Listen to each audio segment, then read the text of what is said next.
Gente, uma chuva sábado, para quem não é daqui de São Paulo, uma chuva ontem à noite no Morumbi, e o Morumbis, né? Morumbis lotado. O que não é novidade, mas é sempre bom ressaltar o carinho da torcida do São Paulo, está abraçando esse time de uma forma sensacional, estava muito bonito, gostei do jogo, Miller, gostei do São Paulo. A gente vai discutir daqui a pouco se foi ou não foi pênalti, daqui a pouco a gente vai discutir essa questão, mas foi um São Paulo numa expectativa de troca de treinador, com alguns reforços que não estrearam. O Carpini, ele acho que de forma inteligente manteve muito do Dorival, mexeu muito pouco, é aquela história do Saci, né? O diabo estava fazendo o Saci, de tanto enfeitar o Saci, arrancou a perna dele. Então, o Carpini foi ao contrário. Não, vou mexer o menos possível para dar, o Eduardo gosta, para dar sequência no São Paulo. Gostou do que viu ontem na estreia do Thiago Carpini do São Paulo? Gostei, sem dúvida nenhuma. O São Paulo estreou bem, né? Mereceu a vitória, poderia ter sido mais, né? Apesar da ruindade do adversário, a começar pelo goleiro, né? O Santo André é um time fraco, vai lutar para não cair. Com esse time que eu vi ontem, né? No decorrer do campeonato é outra coisa. Mas o São Paulo estreou bem, como você falou, o Carpini manteve a base, né? A defesa, a dupla de zaga não estava, né? Lógico, o Beraldo já foi embora, mas não estava a Arboleda, né? Que deve voltar na semana que vem. Mas ele manteve a base, o time jogou muito bem, o Lucas é o diferente do time, né? Mas, de qualquer maneira, o São Paulo, sempre no Morumbi, diante de 45 mil São Paulinos, venceu por 3 e poderia ter sido mais, como eu disse. Acho que, para a estreia, como não dá para cobrar desempenho, o time jogou muito bem. Ô Diogo, manteve a base, como eu e Emílio falamos, mas se você pegar, saíram Caio Paulista, saiu Beraldo, e ontem também não jogaram de titulares o Arboleda e o Rafinha. São 4 jogadores, é quase meio time, mas mantém a espinha dorsal. Para um técnico chegando agora, ainda com ótimo trabalho na última temporada, vice-campeão paulista com Água Santa, levou o Juventude à Série A, tirando o Juventude da zona de rebaixamento, mas não tem a casca que vocês, ex-jogadores, sabem que é necessário para se dirigir um grande clube, uma grande equipe. Vocês vestiram camisas pesadas. O Carpini me parece que foi muito bem na estreia, ou não? Não, ele é muito promissor e eu espero que ele vá muito bem. Ele é muito lúcido, muito tranquilo, né? Quando ele conversa, fala, a entrevista dele é muito boa.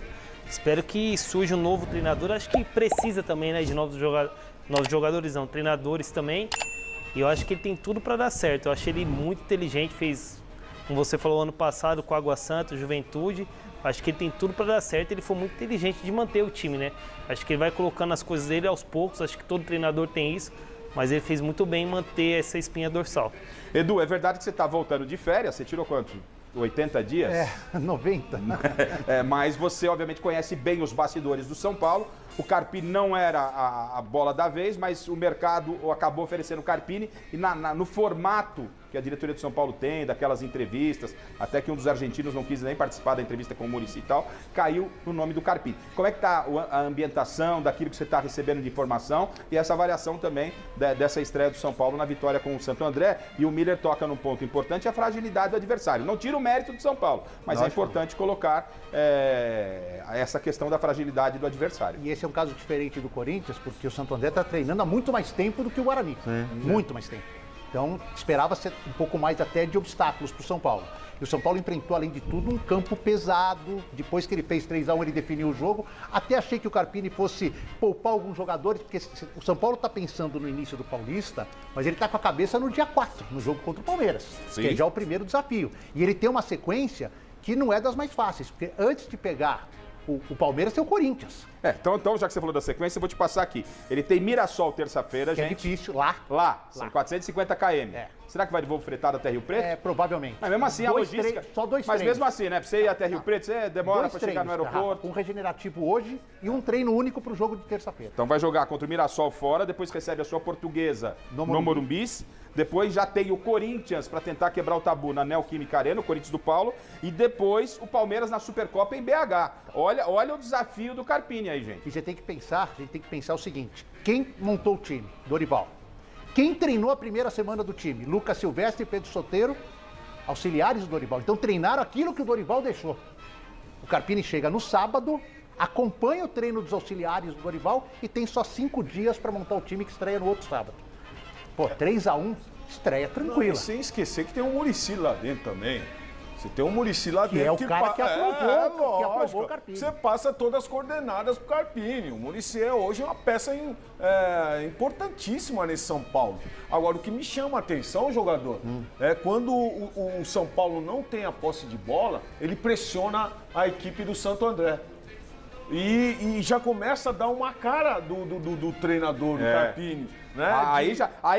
Foram pequenas diferenças. Você vê essa que, talvez foi a que chamou a atenção. Você vê que os jogadores, Pablo Maia, você vê o Alisson fazendo pressão nos jogadores do Você vê quando Santo sai André? do Corinthians a gente se entende? Você fica mais leve, a coisa flui, o papo flui. Eu acho que sou contra o Corinthians. Veja bem, Rafa, o jogador tocou num ponto tática que eu gosto muito, né? É o seguinte, o meio-campo do São Paulo, o que ele fez? Ele prestigiou, né? Do meio-campo pra frente, mesmo time do ano passado. Ele prestigiou o meio-campo, que já vinha jogando com o Dorival. Esse meio-campo do São Paulo, como é jovem, leve e de muita dinâmica, muita força, ele protege a defesa. Geralmente a bola chega espirrada. Sim. Né? O adversário não oferecia tanta dificuldade, então o São Paulo roubava essa bola com rapidez e já engatava um novo ataque, um contra-ataque, perdão. Então acho que o X da questão ontem foi o meio-campo do São Paulo. O Pablo Maia, ele joga por ele e pelo Alisson, porque ele corre ali no meio-campo sozinho, porque ele tem essa volúpia, ele tem essa qualidade, né, essa vitalidade, o Pablo Maia. E quando tem a bola no pé, ele também joga. E os jogadores que ele colocou de lado, né? O Rato de um lado e o Lucas de outro, eles fechavam, abrindo para passagem do Igor e passagem do Wellington. Já que vocês estão falando aí do meio para frente... São Paulo também, que tem opções. É isso, Né? Galopo, você vê Ferreirinha, você viu o Luiz Gustavo, quando entra, ele muda o posicionamento. Opções que o Dorival não tinha. Ele muda o posicionamento do time, sai de uma linha de 4 na defesa, já coloca 3. Então, ele tem opções. Vamos colocar o Carpini nessa roda, então, já que vocês estão falando desse meio campo e dessas opções. O Carpini, em coletiva, ele também falou a respeito disso, dessa movimentação desse São Paulo, que parece que, dependendo do adversário, uma hora o Lucas pode estar pela esquerda, outra hora pela direita, pode aparecer Rames. Vamos ouvir o Carpini falando dessa movimentação e dessa variedade de peças no ataque tricolor. Eu acho que vai variar, né, de acordo com a característica também do adversário e da competição. Quando a gente precisar de um cara que rompe linhas com drible, com a velocidade, nós temos o Lucas, podemos voltar ele para essa função.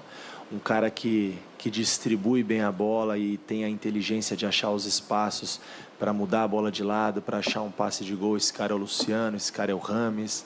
Então a gente tem boas alternativas para isso. E eu nunca faço alguma situação que eu não tenha trabalhado e que eu entenda que no treino não encaixou aquilo que eu imaginava. Como eu disse, eu não faço nada sem treinar e também não faço nada sem ouvir o feedback do atleta, que para mim é o mais importante.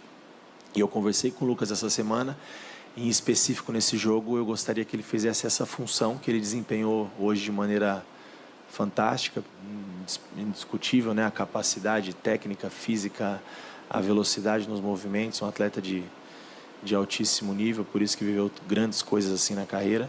Então, ele se dispôs a fazer, ajudar, acho isso incrível também, a solidariedade, o compromisso que esses caras têm coletivamente e com o São Paulo. Então, a gente tem diversos jogadores no setor ofensivo que podem fazer várias funções e de diversas maneiras a gente consegue distribuí-los também taticamente em função daquilo que a gente vai enfrentar. Assim, daquilo que a gente viu ontem e no discurso, é animador para o São Paulo. Eu vejo assim, é animador para o São Paulo. Não estou pensando só em Paulista, né? Eu começo a pensar na temporada, em termos de opções. O Diogo, que tem o técnico chegando, você vê, ele quando ele elenca aqui, ele fala de Rames, que tudo bem, que a gente pode discutir daqui a pouquinho se vai ter um ano promissor ou não vai. Ele fala de Lucas, tem Galopo chegando de volta, tem outras alternativas. E daqui a pouco a gente vai falar lá da defesa, que me parece um problema. Mas dá para a torcida se animar um pouquinho mais, tendo como frente Palmeiras, Flamengo, Atlético. Acho que o São Paulo dá uma encostada nesse bloco aí, gente. Eu acho que o São Paulo contratou bem, tanto Ferreirinha, desse 1 contra 1, né? Acho que o São Paulo não tinha um jogador como ele, do drible.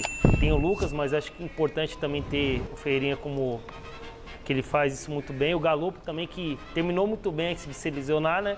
Acho que ele vai fortalecer bastante a equipe de São Paulo. E aí você vê, Rafa, desculpa, amigo. Não, tranquilo. Que a troca, ela foi menor, chegaram menos jogadores do que saíram, Mas os caras que chegaram com os que voltaram, deu muito mais opção. Você tinha o Pato. Onde você ia usar o Pato? Você tinha os 2 volantes que não jogaram, Mendes e Gabriel Neves. Você ia usar onde? Eles não jogavam. Você tinha na lateral direita, que não jogava o Rafinha, o Natan, que não conseguiu se firmar. Até acho bom jogador, mas não conseguiu se firmar. Jogador. O Rai Ramos. Então agora você tinha um banco ontem legal, sem Arboleda, Nestor, que volta em março, herói da Copa do Brasil, Rames Rodrigues, pelo amor de Deus, se a gente falar que o Rames não vai brigar por situação de titular, e Arboleda. Ainda tem mais 4, 5 caras E pra o Luan, encaixar. você acha? O Luan, Edu, Até o Nicão tava Até lá. o Nicão. O Nicão tava lá. Você gosta? Ô, Garrafa, veja bem, Garrafa. Ô, Garrafa, quando eu ouço, como diz o meu amigo, quando eu ouvo, né? Essas coisas de, olha, o jogador tem que se adaptar aqui, porque ele não rende ali. A formação tática, quando o treinador dá aquela pré-eleição lá, aquela chatice lá, eu quero explicar isso pra você. Quando o treinador dá aquela pré-eleição lá, que mais de 1 hora, que dói a cabeça do jogador, veja bem, é só a partir de um princípio. Dentro de campo muda tudo. A movimentação na direção certa, principalmente a movimentação. Olha, eu começo aqui, é um princípio. Mas esse princípio ele é quebrado na sequência do jogo.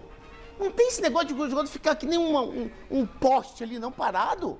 Isso é parte defensiva, é outra coisa. Agora, do meio campo pra frente, principalmente os meias e os atacantes, o Lucas é um atacante que você não pode dar uma função tática para ele. Por quê?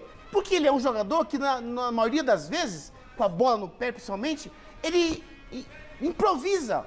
Se o jogador dessa qualidade, se ele improvisa, você não pode engessá-lo do lado. Ó, fica só na esquerda, fica só na direita, fica só no meio. Porque se ele ficar parado num lugar só, ele vai ser presa fácil para o adversário. Então, quando eu vejo muitas vezes um treinador, qualquer treinador, falar isso, Garrafa, olha, você tem que ficar aqui, porque ele não cumpre essa função, no meu esquema de jogo não dá, esse jogador não cabe. Isso é uma mentira. Todo jogador bom cabe. Quando o Dorival do Flamengo não jogava o Gabigol e o Pedro junto? Exato. E por que não pode jogar junto agora? Esse é o papel do técnico. Ah, pelo amor de Deus, pô. Então, acho assim, 2 jogadores bons, Lucas, Rames, podem jogar junto? Pode. Por que não? Independente da força física, exatamente, independente da força física dele. Então, Lucas é um jogador diferente do São Paulo. Ele não tem que ter função tática. Não tem que ficar correndo atrás de marcador, não tem que dar carrinho. Ele tem que jogar. Quando ele pega a bola, na individualidade, ele é quase que imbatível. Ontem o pênalti foi isso. Ele individualizou a jogada, sofreu. Aliás, foi pênalti, gente. Vocês querem dar uma olhada aí?